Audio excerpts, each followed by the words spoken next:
সাক্ষ্যজিৎ, আপনাদের বিয়ে নিয়ে একসময় অনেক জল্পনা তৈরি হয়েছিল, কিন্তু এখন শোনা যাচ্ছে যে আপনার স্ত্রী আপনার প্রাণ ফেরানোর জন্য বন হুগলির হনুমানজির মন্দিরে গিয়ে নিজের সিঁথির সিঁদুর মানত করেছিল।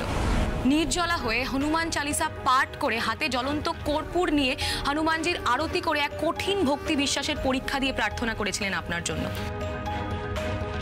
আপনার কি মনে হয় আপনার স্ত্রীর সিঁথির সিঁদুর আর প্রার্থনায় কি আপনাকে সুস্থ করে ফিরিয়ে আনতে সাহায্য করেছে?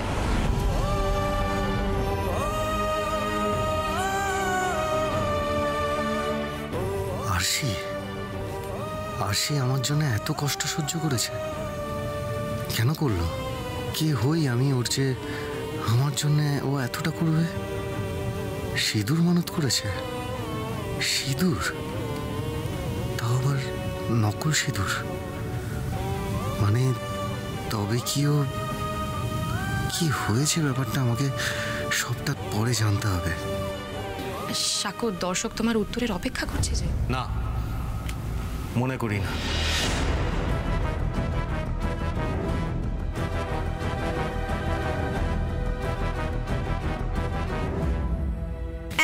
এক মিনিট মা, সেই দিন থেকে লক্ষ্য করছি আপনি ওই মেয়ের সিঁথির সিঁদুর মানত করা নিয়ে বলে যাচ্ছেন। সিঁদুর কোথায় মা? ও তো লাল আবির পরে আছে। সিঁথিতে লাল আবির পরে সিঁদুর মানত কিভাবে হয়? শুধু তো তাই নয়, বিয়েতেও তো লাল আবিরই পরানো হয়েছিল। আর বিয়ের সব কিছু আচার সবটাই তো নকল ছিল। তাহলে সিঁদুর মানত করা নিয়ে এত বাড়াবাড়ি করার কি আছে? নকল বিয়ের নকল সিঁদুর, তার আবার জোর মানত করেছে। বড় বৌমা, আসল নকলের ফারাকটা যদি তুমি এত সহজেই বুঝে যেতে তাহলে তো হয়েই গেল। এসব নিয়ে তুমি ভাবনা চিন্তা করো না। আসল নকল বিচার করার ভার ভগবানের উপরেই ছেড়ে দাও।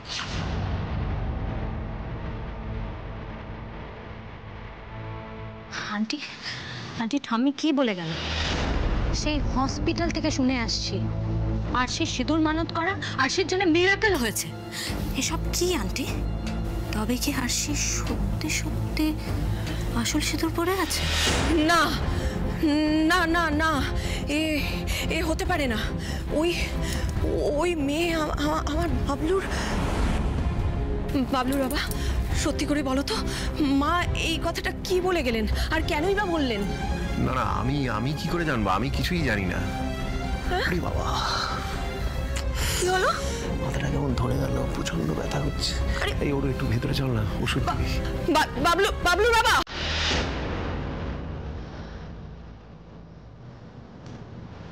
আমাকে এর উত্তরটা জানতেই হবে, যেভাবেই হোক এই উত্তরটা জানতেই হবে। এরা নিশ্চয়ই কোনো গোল পাকিয়েছে। এই মা ছেলে মিলে আমার ছেলেটাকে কিছুতেই ভালো থাকতে দেবে না, কিছুতেই না। আমাকে সত্যিটা জানতে হবে। সিঁদুর মানত, সিঁদুর নাকি আবির?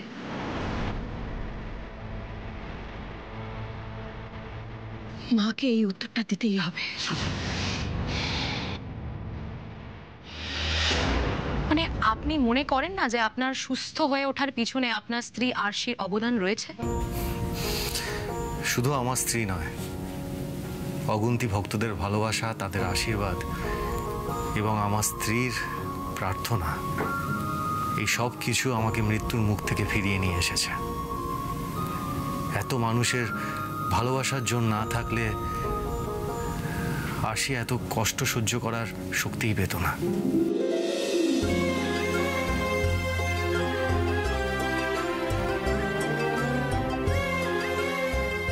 আদালতের সিদ্ধান্তে আমি খুবই খুশি হয়েছি। মাল্টিপ্লেক্সের চাপে পড়ে চারিদিকে একের পর এক সিঙ্গেল স্ক্রিন যেভাবে বন্ধ হয়ে যাচ্ছে, হলের সঙ্গে জড়িয়ে থাকা মানুষগুলো যেভাবে নিজেদের জীবিকা হারাচ্ছে, তাতে আমাদের মতো অভিনেতা অভিনেত্রীদের উচিত সিঙ্গেল স্ক্রিনের পাশে দাঁড়ানো। শুরুটা আমি করলাম। আমি আশা করি যে আমার বাকি সহ অভিনেতা অভিনেত্রীরা এক এক করে সিঙ্গেল স্ক্রিনের পাশে এসে দাঁড়াবেন। যাতে শুধুমাত্র শহরে মাল্টিপ্লেক্সেই নয়, বিভিন্ন গ্রাম মফস্বলের আনাচে কানাচে ছোট ছোট হলেও বেঁচে থাকে বাংলা সিনেমা।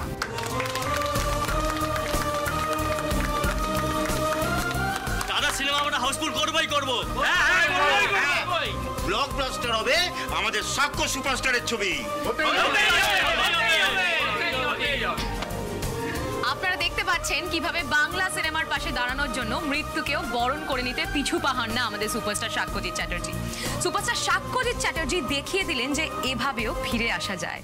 সাক্ষ্যজিৎ একটা সামান্য সিঙ্গেল স্ক্রিন বাঁচানোর জন্য এত বড় একজন ডিস্ট্রিবিউটারের সঙ্গে ঝামেলা করে নিল। এক্স্যাক্টলি, এটা আমারও point. This is my point. Police, court কাছারি, থানা, সাক্ষর জন্য লক্ষ্মীজির অনেক মান সম্মান হানি হয়েছে। যে ভদ্রলোক অনেক কষ্ট পেয়েছে, অনেক ব্যথা পেয়েছে ভদ্রলোক।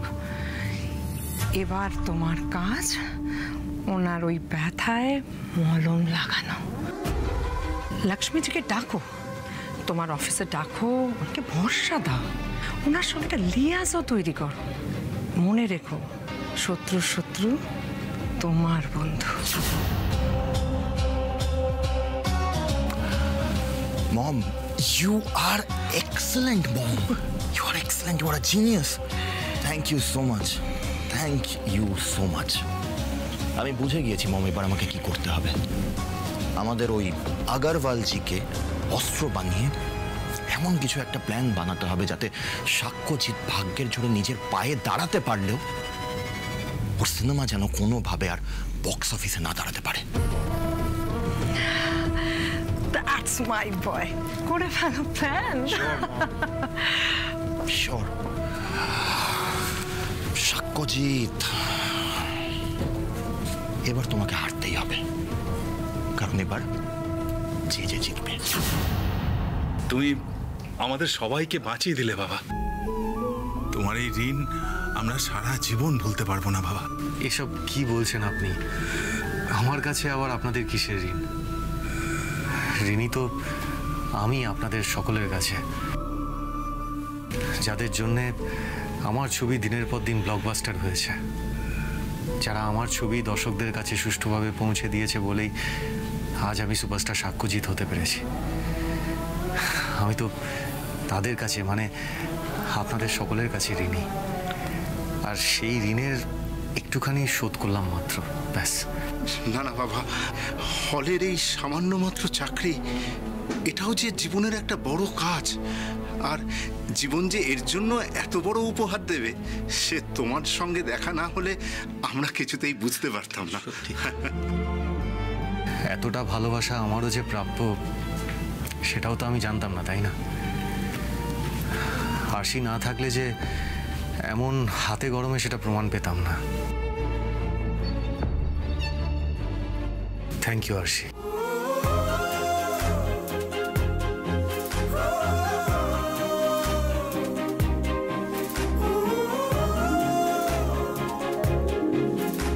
আচ্ছা, এবার আমাদের বেরোতে হবে। ও হ্যাঁ হ্যাঁ, চলুন স্যার। ও বাড়ির সবাই নিশ্চয়ই খুব চিন্তা করছে। মা, এবার বেরোই, বুঝলে? বেরোই কি রে? সাক্ষ্যকে না খাইয়ে আজকে আমি কিছুতেই ছাড়বো না। শুধু তুমি খাওয়াবে নাকি? আমাদের জামাইকে আজ আমরা সকলে খাওয়াবো। হ্যাঁ, কিন্তু আমি তো রান্না বান্না করে রেখেছি। আরে বাবা, তাতে কি হয়েছে?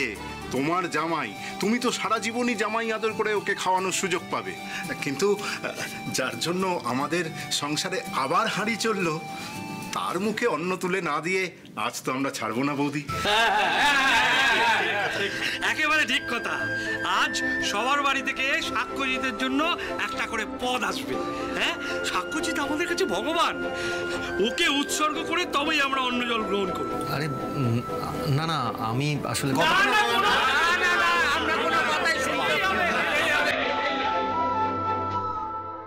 আপনাকে আমার কথার জবাব দিতেই হবে মা। এইভাবে তো এড়িয়ে যেতে পারেন না, তাই না?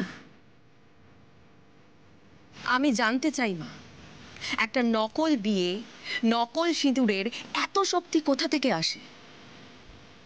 কি লুকোচ্ছেন আপনারা আমার থেকে? আরে কি লুকোবো? বাজে কথা বলে কানের পোকা নাড়িয়ে দিও না তো। সেদিন তো তুমি আর তোমার মেয়ে সিঁদুর পাহারা দিয়ে বসেছিলে, তাহলে তো ভয় পাচ্ছ কেন? আপনাদের আমি বিশ্বাস করি না মা। আচ্ছা আমাকে একটা কথা বলুন তো, আর সে সত্যি আবির পড়েছে তো? মানে আপনারা কিছু করেননি তো? দেখো বড় বৌমা, এই বিয়ে নিয়ে চুক্তি নকল করার চেষ্টা এসব আমার একদম পছন্দ হয়নি।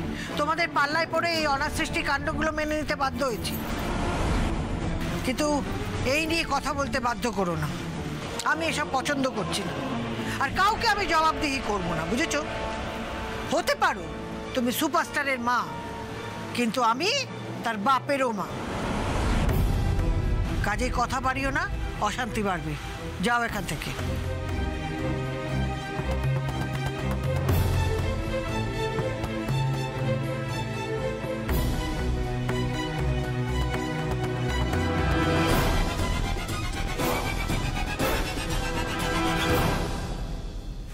ঠাম্মি, এবার তো খুব টেনশন হচ্ছে গো।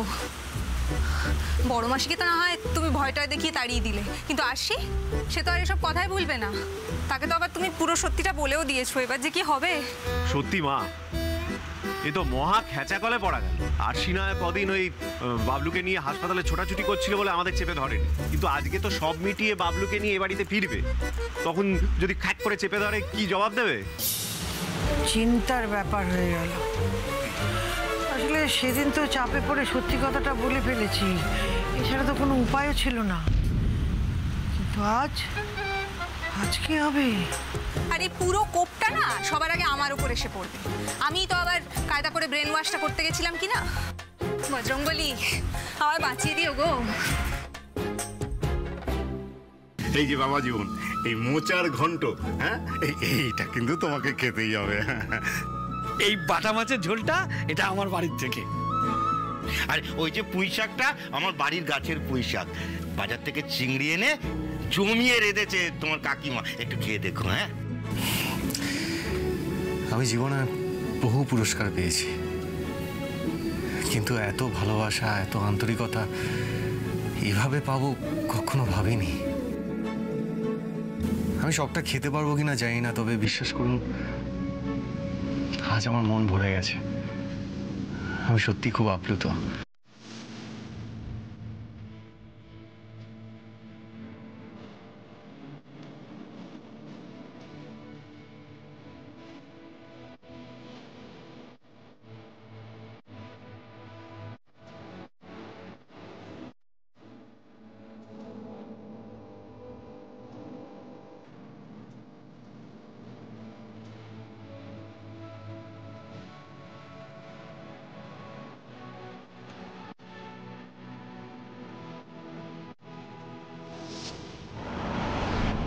এসো বাবা, এসো এসো এসো এসো বাবা, বসো।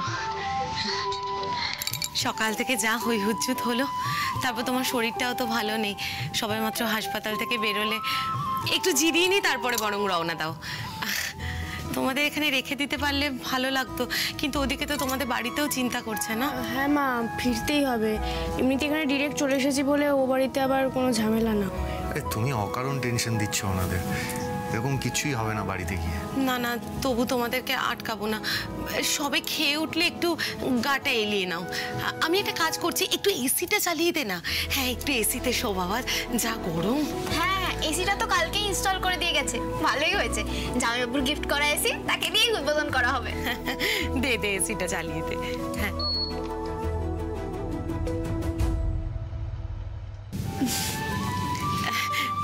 নাও বাবা, তোমরা বিশ্রাম নাও, আমরা বরং যাই। আসি, দরজাটা ভেজিয়ে দে। আয় আলতা, আয়। একটু দাঁড়া। হ্যাঁ, কিছু হয়েছে বাবা? আলতা, বলছি তোমার বাবাকে একটু ঘরে ডেকে নিয়ে এসো তো। হ্যাঁ, কিছু বলবে বাবা? এই কি হয়েছে? বাবাকে কেন দরকার? কোনো সমস্যা? তোমরা এত প্যানিক করছো কেন বলো তো? উনি আসুক, তারপর বলছি। আরে এক্ষুনি চলে আসবে, দাঁড়াও। বাবা, ওই তো এসে গেছে। কি হলো রে, ডাকাডাকি করছিস কেন? আসি, তুমি একটু ওদিকে যাও। যাও যাও, আসো। হ্যাঁ, আপনি আসুন, বসুন এখানে। আরে বসুন না, বসুন বসুন। কি কি হয়েছে বাবা? এ ঘরে আমি আর আসি, এখন এ ঘরে আপনারা বসবেন। সে কি বাবা, না না এটা হয় না। দেখো এই ঘরে এসি তো তুমিই বসিয়ে দিয়েছো, তোমরাই বরং এখানে। আরে সেই জন্যই তো বলছি, এসিটা তো আমি আপনাদেরই উপহার দিয়েছি। সারাদিন অনেক খাটাখাটনি হয়েছে, এবার আপনারা এসির হাওয়ায় একটু এখানে বিশ্রাম নিন, ঠিক আছে? আমরা 4 জন বাইরের ঘরে বসছি, আমরা একটু গল্প টল্প করেই এখান থেকে রওনা দেবো। না না বাবা, বাইরে যে খুব গরম, তোমার কষ্ট হবে। দেখো আমাদের অভ্যেস আছে। তাই তো, আমার যে গরমে থাকার অভ্যেস নিয়ে এটা আপনাকে কে বললো? এর থেকে অনেক বেশি গরমে আমাদের আউটডোর শুটিং করতে হয়, জানেন? না না, আমি কোনো কথা শুনবো না। আপনার অনুরোধ আমি কিন্তু রেখেছি, এবার আমার এই অনুরোধটুকু আপনাদের রাখতেই হবে। বাবা মা গরমে কষ্ট পাবে আর আমরা ছেলে মেয়েরা এসির হাওয়ায় বসে থাকবো, এটা তো হতে পারে না।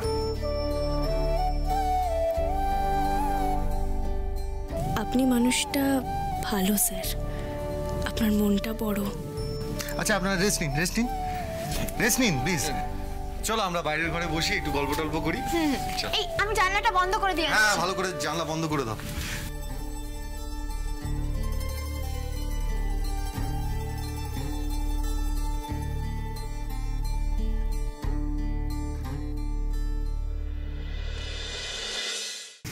সন্ধ্যা, দেখছো জামাইয়ের কল্যাণে শুধু ভাতের বন্দোবস্ত নয়, ঘরে বসে কেমন এসির ঠান্ডা হাওয়া খেতে পাচ্ছি, দেখছো তুমি? মানুষ অনেক কপাল করলে এমন জামাই পায় গো। আমাদের আরশিটা না কোনো পুণ্য করেছিল জানো, অনেক বড় কোনো পুণ্য। পুণ্য না পাপ করেছি জানি না, কিন্তু তোমরা যাকে সত্যি সত্যি জামাই ভাবছো সে আসলে মিথ্যে। আবার কিছুদিন আগে ঠাম্মির কাছে শুনলাম যে বিয়ে মিথ্যে ভাবছিলাম সেই বিয়েটা আসলে সত্যি।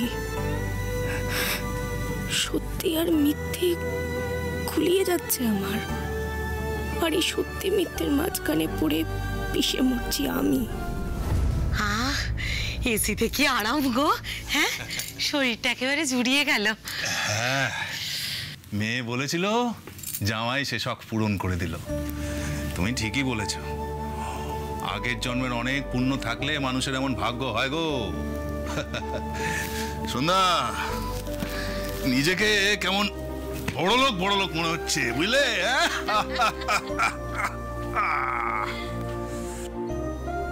আসি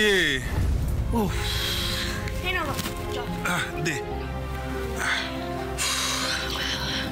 কি গরম রে, ফ্যানের হাওয়া যেন নিচেই নামছে না।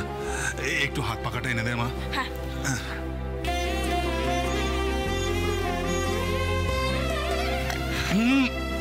তুই আমাকে দে না। উফ, চুপ করে বসো তো তুমি। বাপরে, রান্নাঘরে কি ব্যবসা গরম, গায়ে জল দিলেও না জল থাকছে না।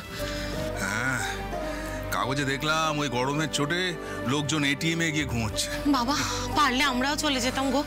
হ্যাঁ, পারবো না যে, আমাদের মতো ওই যাদের ওই পেটে একটু বিদ্যে আছে তাদের তো ওটাই সমস্যা। সন্ধ্যা, এই মধ্যবিত্ত সে একেবারে পেটে কিল মেরে পড়ে থাকবে, কিন্তু ভিক্ষে করতে পারবে না। যা বলেছ।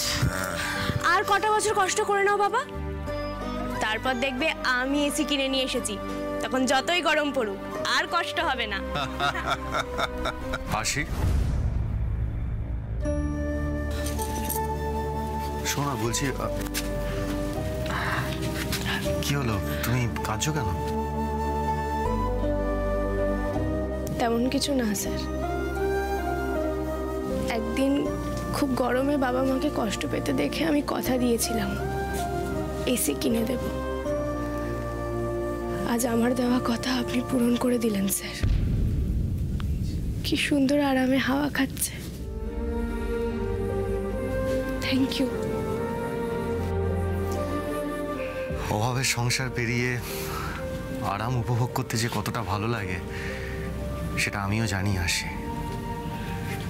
বিশেষ করে বাবা মাকে সেই কমফোর্ট দিতে পারার মধ্যে একটা আলাদাই আনন্দ আছে। আমার মাও একদিন অনেক কষ্ট করেছে জানো, এখন একটু আরামের মুখ দেখছে। সেই জন্যই তো আমি চাই যে আমার মায়ের স্বাচ্ছন্দ্যে কোনোদিন ভাটা না পড়ুক।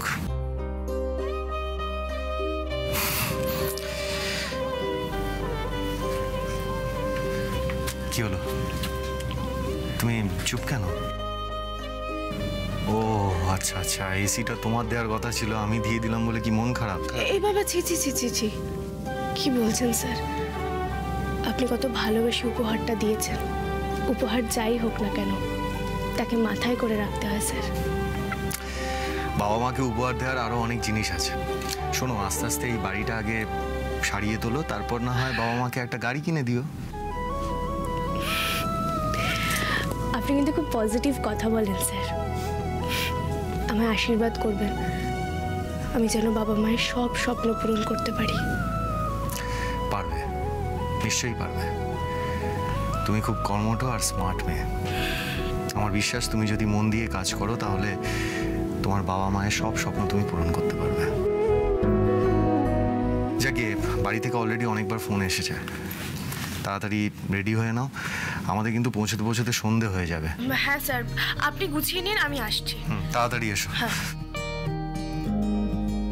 বজরংবলী, ওই বাড়িতেও যেন সব ঠিক থাকে, দেখো তুমি।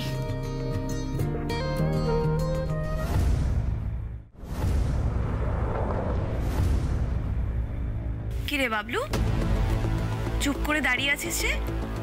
নে এবার তোর ঠাম্মিকে জিজ্ঞেস কর।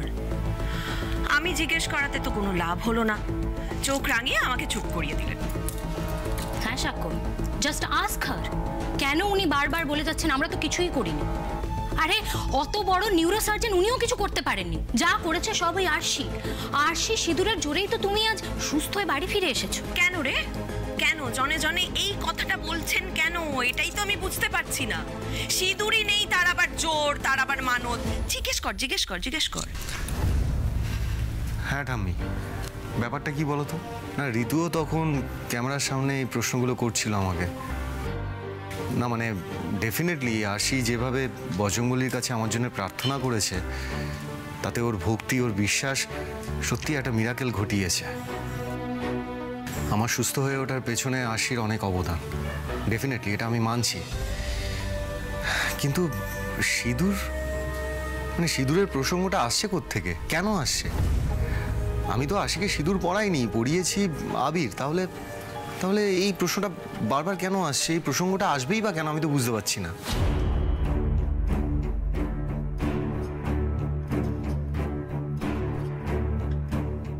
এই প্রশ্নটা আপনার একার নয় স্যার, এটা আমারও প্রশ্ন। ঠাম্মি, তুমি তো আমাকে সেদিন ভোলানাথের থানে বলেছিলে যে তুমি আমাকে পরে সবটা বুঝিয়ে বলবে।